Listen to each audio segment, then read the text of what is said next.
Okey, Assalamualaikum warahmatullahi wabarakatuh. Sekarang ni waktu hujan lah. Hujan pula.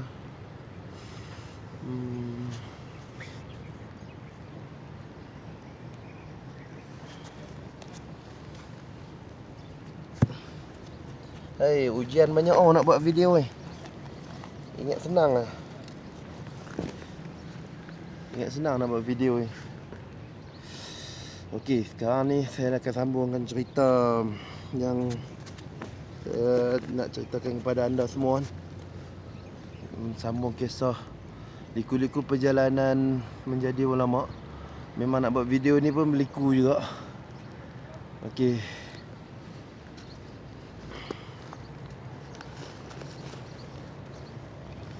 Saya ada kertas yang saya ada tulis.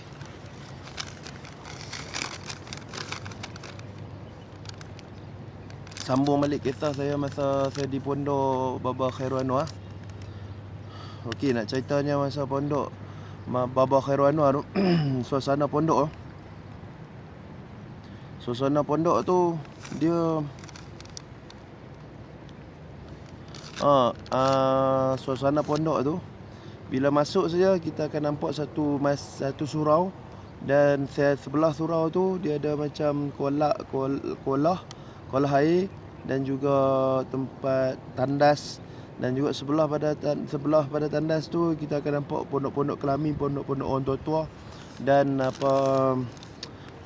di belakang di bawah macam curam turun macam bukit tu dia pondok pelajar-pelajar. Di pondok ni dia satu keseluruhan di pondok lah kan. Pondok yang besar tu kan. Masa satu pondok ni macam pusat institusi pengajian. Ni satunya pondok kecil-kecil ni, iaitu satu macam rumah kecil macam untuk pelajar tidur.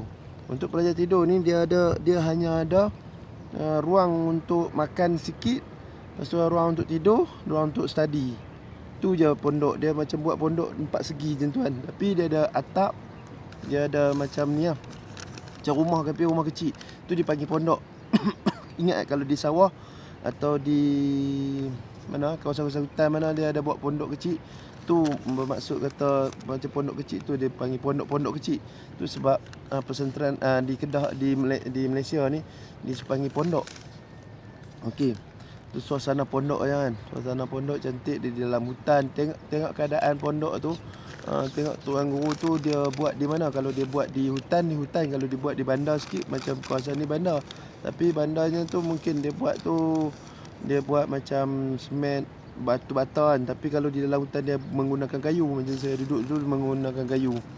Okey. Macam mana kewangan orang pondok ni? Orang pondok ni masa saya duduk tu kebanyakan kewangannya melalui solat jenazah. Kadang tiap-tiap hari kadang orang panggil satu kali solat jenazah. Satu kali solat jenazah kadang-kadangnya mencecah RM5 ataupun RM10 waktu tu. Itu banyak. Tapi saya tak tahu di negara lain. Tapi kalau di negeri Kedah, dia setiap kali orang panggil solat jenazah dia akan bagi duit. Kan, jadi setengah orang tak sukalah ambil duit jenazah tu kan. Tapi bukan duit anak yatim, maksudnya duit yang disediakan untuk pengurusan jenazah. Tapi ada orang kaya yang dah ada kewangan di sudut tu, dia infak lebih sikit, dia bagi derma lebih sikit ada kewangan dia untuk orang panggil apa? Untuk bagi ke orang yang datang solat jenazah tu. Kalau di Kedah macam tu. Okey, kalau di sistem pondok Kedah ni, dia kalau masuk kena buat pondok. Kalau dah ada pondok dah, kalau kita dah ada pondok, kita beli pondok tu. Tapi kalau seandainya kita tak payah beli, kalau minta izin kat tok guru kata ni pondok ni ada pelajar ni dah tinggal dah. Dia buat pondok ni buat kecil pondok kecil tu untuk duduk.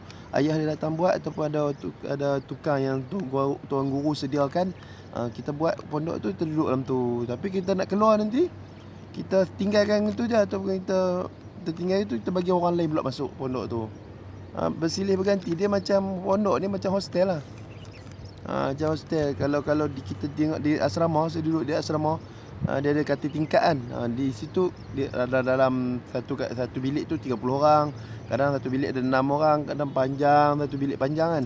Tapi di pondok dia akan pondok best pondok Seorang-seorang je duduk. Tapi kena cari pula pondok yang lama sikit, pondok style lama. Sistem lama macam pondok Pasir Tumbuh saya nampak gitu. Pondok Jorak kan, pondok Jorak di Johor. Pondok mana lagi? Pondok di Kedah banyak yang seorang-seorang. Pondok Tok Wei Saleh, Sik di Sik. Kalau pondok Fatoni, pondok Baba Ismail Sepanjang, dia pun tetap pondok satu-satu je kak. Okey, di pondok ni yang paling kita kena buat ni, yang paling kena buat satu benda. Kita anggap tok guru kita tu, tuan guru kita, Baba Khairul Anwar ataupun siapa-siapa yang ngaji di pondok, kita anggap dia tu lah ayah kita, dan dia tu kalau isteri dia tu mak kepada mak kita. Dan kita kena banyak khidmat kepada mereka. Kerana bila kita banyak khidmat pada guru kita ni, Allah Subhanahu Wa Taala akan nampak, akan tengok kita. Oh, dia ni khidmat pada, bukan Allah Taala sebelum ni dia tak nampak kita. Dia nampak, cumanya atas percayalah, kalau kita khidmat dengan guru kita tu, masa depan kita cerah. Satu hari nanti masa depan kita cerah. Kita khidmat dengan guru kita tu. Kita doa, salah satunya macam ni antara khidmat saya untuk cerita kebaikan guru saya juga ni. Ni antara khidmat saya juga. Tapi orang panggil apa, kalau kita khidmat pada dia, kita khidmat, contohnya kita potong rumput kat apa yang dia suruh, kita angkat kitab, ataupun kita bawa slipper dia, ataupun kita drive kereta dia, ataupun kita buat pondok, ataupun kita belajar di pondok tu untuk buat apa-apa kan, kita tolong dia, khidmat dia. Tengok kalau dia suruh tebas hutan, masa kita khidmat dengan dia, kita khidmat dengan tuan guru kita. Apa saja tuan guru suruh, kita khidmat atas benda yang baik lah. Tuan guru kalau tuan guru suruh buat benda tak elok, janganlah buat benda tu kan. Okey, itu je. Okey, saya masa duduk di pondok Baba Khairul Anwar, saya ada satu khidmat dia untuk bawa kereta dia pergi ke ceramah di, waktu tu dia banyak ceramah di masjid di sekitar Kedah kan. Dia banyak ada saya khidmat dengan dia. Saya seronok kalau saya dapat naik dengan tuan guru Baba Khairul ni. Sebabnya bila saya naik tu, saya akan tulis di tangan saya apa persoalan saya nak tanya tuan guru. Persoalan apa saja tentang pelajaran, tentang apa saja, saya akan tulis dekat tangan saya. Akan tulis kat tangan. Tulis dengan pen dekat tangan, saya genggam tangan tu. Bila dalam kereta, saya bawa kereta dia ataupun saya tak bawa, saya hanya menemani dia saja, saya akan tanya soalan dia. Saya tak pernah tidur dalam saya ikut bersama dengan dia tu, saya tak pernah tidur, saya akan tanya soalan dengan dia. banyak soalan, dan tak kira dengan contoh akhlak dia dengan apa saja, saya akan tanya. Kalau anda lihat sekarang saya, kenapa saya sampai mengaji sampai apa, saya pun tak nak, saya pun sampai boleh sampai tahap macam ni mengaji kan. Kerana saya ikut, saya pernah dengar dari dia, saya pernah tanya dia perjuangan dia apa semua, saya terinspirasi dengan dia. Tuan. Okey, dan bayangkanlah saya tanya sampai detail semua, saya tanya. Setiap kali saya nak buat, waktu tu kalau saya nak sampai saya nak beli jam ke, nak beli apa, tanya dia macam mana kalau saya nak beli jam. Tapi kalau tanya yang benda-benda elok lagi bagus, macam mana tuan guru pernah belajar dulu, ataupun macam mana ke hukum-hukum fiqh ni kan, dia cerita semua kat saya. Dia cerita. Lepas tu saya pernah tanya dia lagi, orang panggil apa, macam mana zaman dia belajar dulu. Dia belajar bersungguh-sungguh lah. Lepas tu kitab-kitab dia belajar banyak. Lepas tu last sekali dia menceritakan, kata saya tulis senarai kitab fiqh apa saja yang dia belajar. Dia kitab ni saya tulis sampai 30 sampai 40, banyak sungguh kitab dia. Sampai tingkat tafsir apa saja saya tulis. Lepas tu baru saya tahu, kata memang tuan guru ni hebat orangnya. Sampai dia banyak sangat ilmu dia macam tuan. Okey, tu satu. Kita kena banyak tanya dengan tuan guru ni. Apa saja, bila balik saja okey, masa macam mana pakaian saya kan, masa di pondok tu kan, saya memang saya tiru 100% tuan guru. Tuan guru di pondok tu banyak lah, kalau pelajar-pelajar pondok ni dia masuk pondok, dia akan tiru 100% guru dia. Dia masa di situ saya hanya pakai jubah serban. Memang kehidupan saya waktu 6 tahun di situ, jubah sorban. Seandainya saya balik pulang ke kampung untuk berhari raya ataupun makan kenduri ke atau apa-apa, saya akan pakai jubah dan pakai sorban. Sebabnya dah dilatih dan dididik oleh tuan guru tu. Memang tok guru pondok tu, tok guru pelajar tahfiz semua, dia akan pakai jubah dan sorban. Dia ikut tok guru dia. Banyak tu orang pondok lah, banyak dia ikut tuan guru dia. Tu sebab kalau kita belajar di Hadramaut, kalau Habib Omar dia pakai macam sorban bertingkat-tingkat, semua anak murid dia pakai sorban bertingkat-tingkat kan. Tu tapi tu lah masa tuan guru saya ni, Baba Khairul ni, saya ikut dia 100%. Sampai sorban saya pun sama dengan sorban dia, dengan jubah saya pun sama dengan jubah dia. Dan saya respect dia tak pernah pakai selain pada warna putih. Saya buat tu memang fanatik betul-betul dengan dia. Lepas tu tuan guru, salah satu tuan guru ni, kalau ada majlis kenduri tu, kalau ada macam ada muzik, dia tak akan pergi. Benda tu maksiat kan, dia tak akan pergi. Kami pun waktu tu kalau balik kampung memang betul syadik, betul memang betul ni lah. Waktu tu orang panggil apa? Orang panggil betul-betul jaga sangat kan agama ni. Tapi dah sekarang ni dah macam-macam orang buat apa, menyanyi karaoke lah di rumah kenduri. Tapi pada waktu tu memang betul-betul jaga. Memang kalau ada kenduri, kalau ada orang buat muzik, memang tak akan pergi. Terus kalau orang panggil tok guru, dia akan tutup lu muzik tu, baru tok guru makan semua. Tok guru balik dengan jamaah-jamaah pondok dia, baru dia orang buka semula apa namanya, karaoke ataupun radio tu, masa muzik tu, masa tuan dia orang jemput tuan guru. Macam tu lah. Okey, nak ceritakan pondok yang saya duduk tu susah tuan guru pelajar-pelajar nak lari. Sebabnya pondok tu dalam hutan. Jadi kalau ayah dia hantar pelajar, kena hantar pelajar di dalam hutan tu, pelajar tu di dalam pondok tu. Kalau pelajar tu nangis tengah malam nak lari keluar, dia ada abang-abang di situ semua kan. Tapi kalau nak nangis nak lari keluar, tak dapat keluar sebab tu hutan tebal di situ. Jadi kalau ayah dan mak, ibu bapa yang nak hantar tu, kena hati dia cekal betul lah. Sebab nak bagi anak dia jadi orang. Tu sebelum tak jadi orang sebenarnya. Tapi nak jadi orang yang terbaik, orang yang betul-betul jaga agama dia, kena berjuang, kena korbankan sikit lah. Gitu. Okey. Masa saya dah keluar daripada pondok tu kan, saya dengar kisah kata tuan guru Baba Khairul ni ada monyet pun datang belajar dengan dia. Viral lah tentang video dia, tentang monyet datang belajar di pondok dia. Orang dah tak datang belajar. Tapi tak tahu lah sejauh mana kebenaran dia kan. Masa zaman saya tu tak ada lah sampai saat tu. Tapi dia orang viral kan, kata ada monyet datang belajar. Tapi memang karomah Baba Khairul ni Masya Allah lah, orang hebat lah. Okey, saya nak ceritakan sikit tentang Baba Khairul Anwar. Baba Khairul Anwar ni, dia dulu pelajar, dia sekolah menengah juga. Di sekolah menengah Makarimul Akhlak kan, Makarimul Akhlak di Langgar. Jadi Langgar macam mana, belah kawasan Kedah kan, kawasan Kedah. Beliau pelajar sampai tingkatan 4 tak silap. Tapi tak sempat habis di situ sebab dia nak masuk. Dia pun macam tertarik macam saya juga untuk masuk pondok kan. Lepas tu dia masuk pondok selama 18 tahun saya dengar dari mulut dia sendiri. Dia belajar di Pondok Pak Lang Zakaria dengan bersungguh-sungguh, Baba Khairul. Dan dia memang betul ikuti semua ilmu-ilmu yang Pak Lang Zakaria Alur Janggus yang saya cerita video sebelumnya ni kan. Okey, dia memang berakhlak hebat, berakhlak mulia, Baba Khairul Anwar. Dan di pondok dia tu rata-rata pelajar daripada Johor, daripada semua tempat datang belajar di situ. Banyak tempat datang itu. Dan saya tak dapat nak cerita satu persatu masa di situ kan. Okey, setelah saya duduk 3 tahun di situ, saya duduk 6 tahun di situ kan. Setelah 3 tahun di situ, saya dah datang dah pelajar-pelajar yang baru apa semua ni. Masa saya duduk tahun yang keempat, kelima,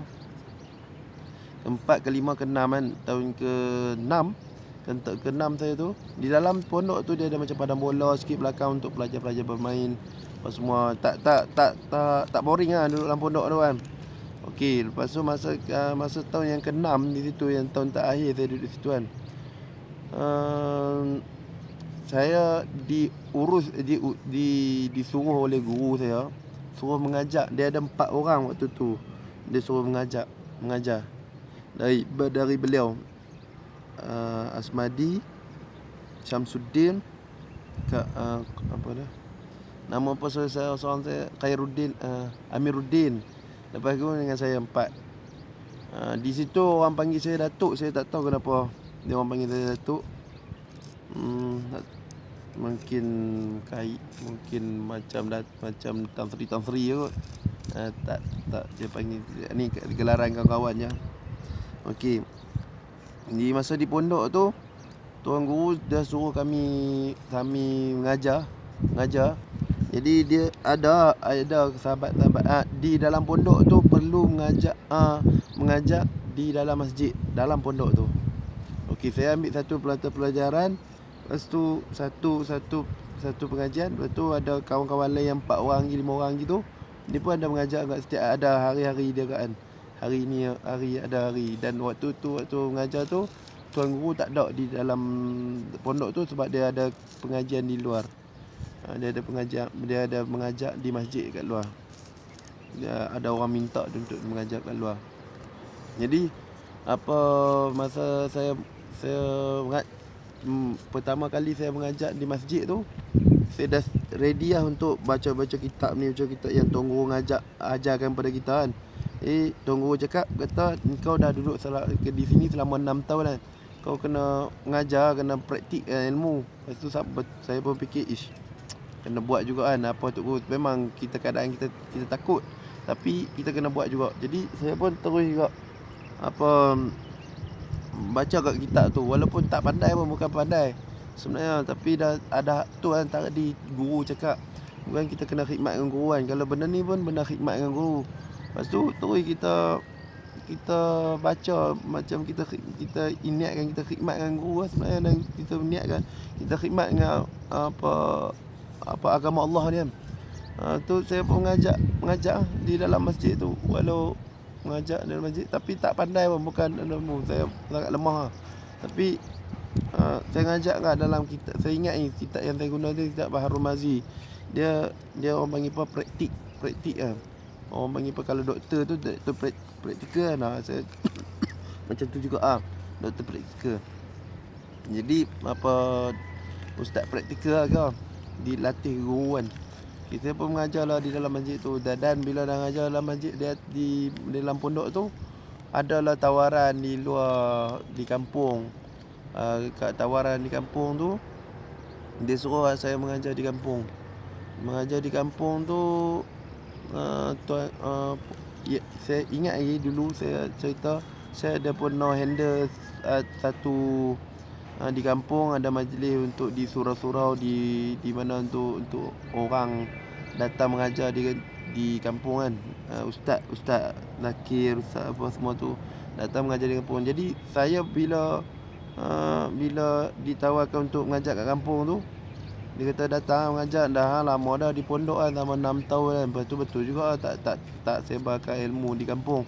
Jadi terus saya balik kampung, tapi bukan balik, macam seminggu sekali saya akan, hari Khamis tak silap, saya akan mengajar di surau kampung saya. Surau kampung saya. So first saya mengajar di surau. Kitab yang saya mengajar di pondok tu, Misbahul Munir tu saya gunakan. Sebab Misbahul Munir tu lah kitab tauhid tu. Tu satu-satunya kitab yang saya habiskan untuk guru, dan betul-betul saya orang panggil apa, saya teliti sikit lah dalam di kitab tu. Kitab lain-lain ni banyak saya main-main. Kitab tu je yang bekalan saya ada pun. Lepas tu saya pun pergi mengajar di surau kampung saya tu. Waktu tu ayah saya dah meninggal dah kan semua. Tu saya pergi mengajar di surau tu, hanya ada berapa orang yang belajar di surau tu. Mula awal dalam 15 orang, 20 orang, tapi dah sedikit demi sedikit tinggal 5 orang, 3 orang. Sebab kita mengajar kitab, tak ramai orang suka kan. Benda-benda hiburan ramai orang suka, tapi kalau kita mengajar kitab tak ramai pun orang suka. Okey. Tapi yang pastinya saya nak mengajak di situ sebab saya anak jati kampung tu, dan saya nak berbakti pada masyarakat kampung saya tu saya balik, saya usaha walaupun tempat tu jauh, dalam setengah jam ataupun 40 minit, 40 minit, 45 minit untuk sampai ke kampung saya tu. Tapi saya balik kat tiap-tiap minggu untuk naik motor. Kadang minyak tak ada, kadang bila saya terus usaha untuk cari minyak untuk saya naik untuk mengajar di kampung saya tuan. Dan ada satu tempat lagi, kawan saya tu dia ajak saya untuk mengajar di kampung surau dia. Saya pun terpaksa lah mengajar kat surau dia, surau kampung dia tuan. Jadi saya ada 3 tempat mengajar. Di masjid pondok di kampung saya, dan di surau kampung kawan kan. 3 orang saya praktik 3 ni lah. Dan kitab pun kitab yang sama, saya duk ulang kitab tuan. Kira mahir lah dari sudut kitab tu je lah. Bukan hebat pun, tapi dah tiap kali ulang tu, itulah yang boleh buat. Jadi itulah pengalaman saya duduk situ. Lepas tu sampai 6 tahun situ, saya satu benda saya berasa kurang satu, iaitu bahasa Arab. Saya hanya boleh kitab Jawi, kita di situ belajar bahasa Arab di pondok, tapi dia tak mendalami, macam bukan tak mendalami sebab diri saya, sebab di situ banyak kitab tauhid, kitab fiqh, tapi kitab Arab, kitab nahu Arab ni, nahu ada, tapi kalau siapa bersungguh-sungguh boleh lah. Tapi kalau macam saya ni slow, lambat apa semua, kalau tak ditekan, habis pasal nahu saja, pasal nahu je, semua ada. Lepas tu saya dalam cuba cita-cita hati nak cari satu tempat yang mengajar bahasa Arab dan mengajar kitab Arab yang betul-betul ditekan dan dipaksa saya. Dipaksa saya nak macam tu kan. Lepas tu tertariklah dia tengok seorang kawan yang dari pondok datang belajar di pondok saya. Nama dia Samsudin. Dia ni memang warak apa semua. Saya tengok alim. Kalau kadang-kadang dalam pengajian tu tuan guru baca-baca tersilap sikit, dia akan tanya pada Samsudin ni, Samsudin, tengok betul lah aku baca ni macam ni, saya baca macam ni. Tengok tuan guru dia kata ni jadi mubtada apa atau disebut kan. Tu hebatnya anak murid ni, dia belajar di mana sebelum ni kan. So saya tanya dia, hantar belajar mana sebelum ni? Saya belajar di Johor, Muar, Jorak. Oh, dengan akhlak dia bagus, warak. Ni mesti guru dia hebat juga ni kalau macam ni kan. Sebab Baba Khairul pun dah hebat lah. Lepas tu saya pun tertarik nak pergi ke tempat dia pula, sebab dia hebat dari sudut Arab, bahasa Arab dia dan pembacaan kitab Arab dia. So saya tu cerita nak ni. Lepas tu saya nekat, saya kata saya nak pergi ke tempat yang dia belajar. Saya tanya dia, tempat mana hantar pernah belajar dulu? Dia kata dekat Johor, Muar. Itulah bermulanya saya berhenti di pondok Gajah Teriak ni untuk nak sambung kat pengajian saya di Johor waktu tu. Dan waktu tu saya tak ada kewangan apa-apa. Dan di pondok Baba Khairul Anwar, nak ceritanya, saya ni tawakal habis. Tawakal, memang tak ada kewangan, tak ada apa, tak ada orang bagi duit, tak ada apa-apa. Tak ada orang bagi duit apa-apa. Tapi yang saya ceritanya, saya pernah ikut Ustaz Ahmad Yahya pergi ke Kuala Lumpur sikit, dapat RM50 dalam 3 bulan. So 2 bulan tu, dan kadang solat jenazah sikit kewangan tu, makanan tu, kalau ada beli bawang, beli apa-apa, balik potong-potong, beli ikan kering. Banyakkan beli ikan kering lah. Dan Alhamdulillah belajar pondok ni tak susah dan tak susah lah. Kadang ada makanan sikit, keluar pergi makan kedai, ada kewangan sikit, ada orang bagi zakat, orang bagi apa-apa kan. Kadang di pondok ni ada buat orang bagi beras, kadang-kadang di pondok ni ada buat fidyah solat, fidyah apa-apa tu. Kadang dia ada orang kaya sikit, dia bagi kewangan sikit. Begitu makan dengan tawakal gitu. Memang serah diri kat Tuhan lah. Memang kita perjuangkan agama Tuhan, serah diri kat Tuhan lah. Anggapan saya macam tu lah. Kira lepas tu, okey, itulah berakhirnya saya belajar di pondok tu. Dan saya minta kat tuan guru, setelah tu saya akan ceritakan selanjutnya apa terjadi setelah saya umur 24. Saya nak pergi ke mana pula? Sebenarnya saya akan ke Johor. Apa berlaku setelah tu?